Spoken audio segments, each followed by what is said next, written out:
Today is day number 7 of our 42-day challenge. So, week 1 mistakes that cost you at the slaughter. Farmers, listen up, this one is for you. Week 1 is not just day 1 to 7. It's not just starting the chicks. It's programming the entire flock.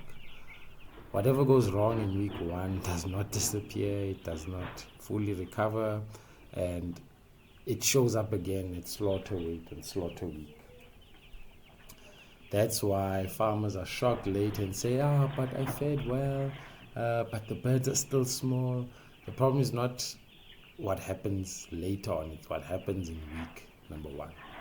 And mistake number 1 that happens most of the time is that a slow start to eating and drinking. What happens? When chicks arrive, some don't find water early enough, some eat late. And the dangers of this is that within the first 28 to 48 hours, organs are developing fast. There's rapid growth in bone size and bone structure. The digestion capacity is being built. So when birds don't have enough water or find enough food, these organs develop slower. Bones size is reduced, and also the digestion capacity is also reduced.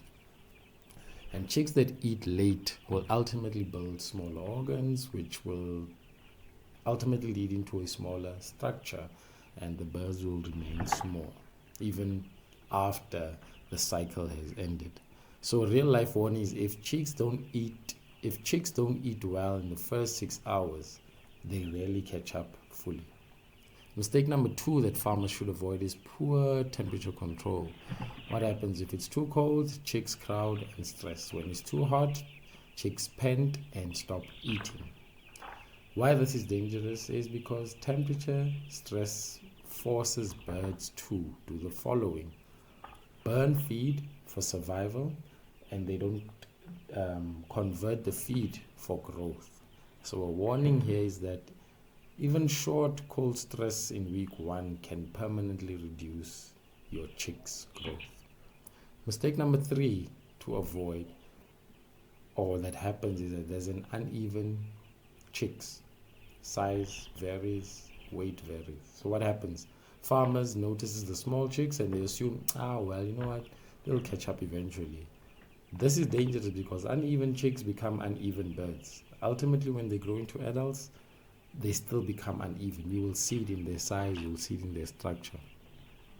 And uneven birds also reduce your average sale rate. So you might say, okay, you're selling your birds for maybe 100 rand per bird, but then this one is small, and all of a sudden you have to get rid of it for 75 bucks because it has stayed for 6 weeks, but it's still not as big as it should for a 6-week bird. A real life warning is that 1 week group lowers the entire batch for your profits at the end of your cycle. Mistake number 4, dirty or hard to reach water. Remember, drinkers should be readily and easily available for the birds. Drinkers shouldn't be too high for the birds to reach or too dirty so the birds can or just drink dirty water. So chicks struggle to drink, and this poses a danger because without water, feed intake drops. You can't keep eating and have nothing to dilute the food into. You get what I'm saying?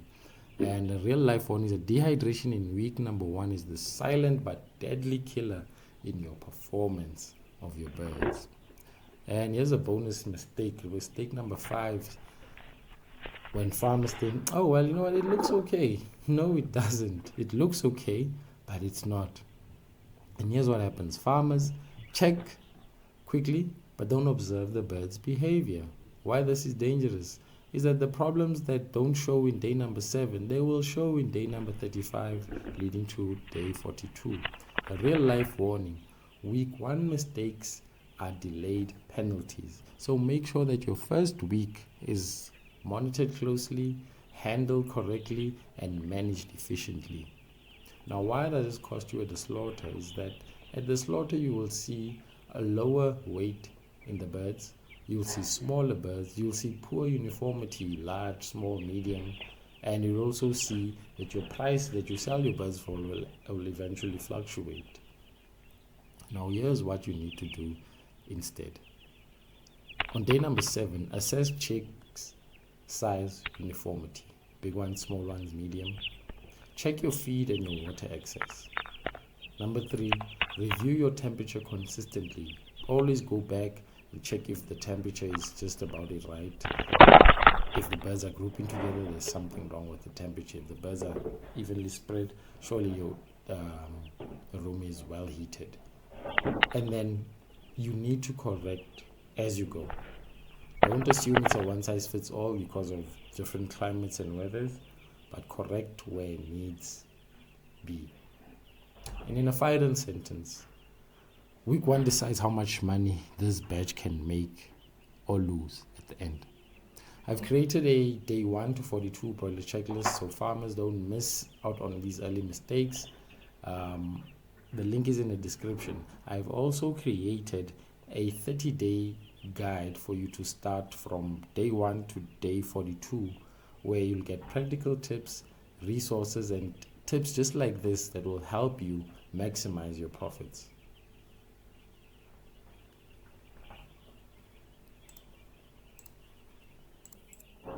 So as time progressed, or a couple of days prior to this, I realized that the floor is a bit uneven, so I decided to check it out, reshuffle, move things around.